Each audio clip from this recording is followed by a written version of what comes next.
Semarang Berlian Media TV. Sebanyak 14 pengurus cabang generasi muda, Forum Komunikasi Putra-Putri Purnawirawan, dan Putra-Putri TNI Polri se-Jawa Tengah, resmi dilantik, dalam upacara, yang digelar di Aula Makodam 4 Diponegoro, Watugong Semarang, Senin, tanggal 27 Oktober tahun 2025. Acara pelantikan berlangsung hikmat, dan dihadiri langsung oleh Pangdam 4 Diponegoro, Mayor Jenderal TNI Ahirudin, Ketua PD 11 GMF KPPI Jawa Tengah, Arnas Agung Andrasmara, Perwakilan Polda Jawa Tengah, AKBP Maulud, Aster Kodam, Perwakilan Pemerintah Kota dan Provinsi Jawa Tengah, serta 14 Dandim se-Jawa Tengah atau yang mewakilinya.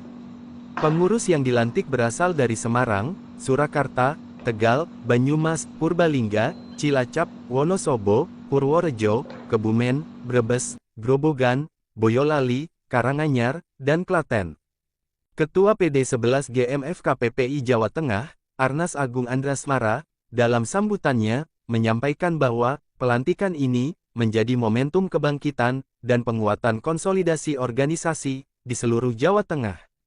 Kita hidupkan kembali, semangat organisasi ini.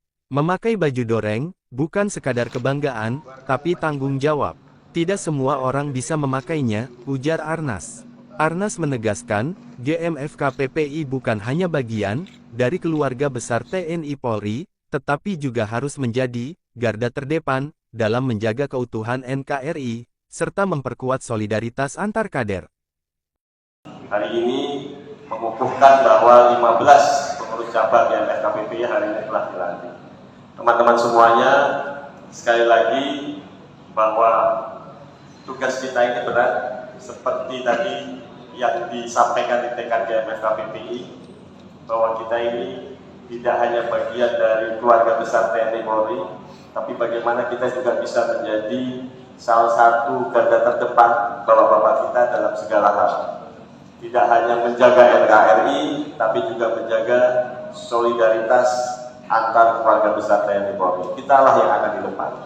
Sementara itu, Ketua Umum PPGMF KPPI, Dwi Riyanta Surbakti menyebut, pelantikan ini, sebagai langkah nyata, kebangkitan organisasi di Jawa Tengah. Pelantikan ini menjadi awal dari, kebangkitan FKPPI Jawa Tengah, yang cukup lama tertidur. Saya optimistis, di bawah kepemimpinan Mas Arnas, konsolidasi akan berjalan kuat hingga ke tingkat rayon, ujarnya. Politik praktis. Kita adalah organisasi yang berpolitik kebangsaan. Mari kita dukung organisasi, kita organisasi yang mendukung orang tua kita, TNI Polri, bagaimana kita merawat negara kita. Pada kesempatan sama, Pangdam 4 Diponegoro, Mayor Jenderal TNI Ahirudin, menegaskan bahwa, jajaran Kodam 4 Diponegoro, siap mendukung pengembangan, organisasi GMF KPPI, di seluruh Jawa Tengah. Kodam beserta Korem, Kodim, dan Koramil, akan mendukung penuh, langkah generasi muda FKPPI. Target kita, pertengahan tahun 2026, sudah terbentuk minimal 21 cabang aktif, di seluruh wilayah Jawa Tengah, ujarnya.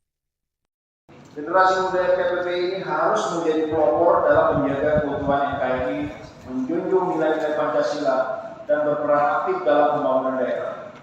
Kita harus mampu menunjukkan bahwa FKPPI bukan hanya organisasi yang solid, tetapi juga organisasi yang relevan dengan tantangan zaman adaptif terhadap perubahan, aktif dalam kegiatan sosial, dan menjadi contoh dalam beretika, serta berkontribusi positif di tengah masyarakat. Jadi saya juga menyarankan kepada GMF KPPI bahwa sebuah organisasi itu akan terlihat hidup atau tidak tergantung kegiatan yang dilakukan. Kalau kita mau dibilang organisasi itu ada, berarti kita harus berbuat suatu kegiatan di sana. Usai acara, ditutup dengan ramah tamah, serta foto bersama. Saya izin 1, 2, saya komando izin. Izin 1, 2, saya izin 1, 2. Demikianlah Taufik, Berlian Media TV, melaporkan.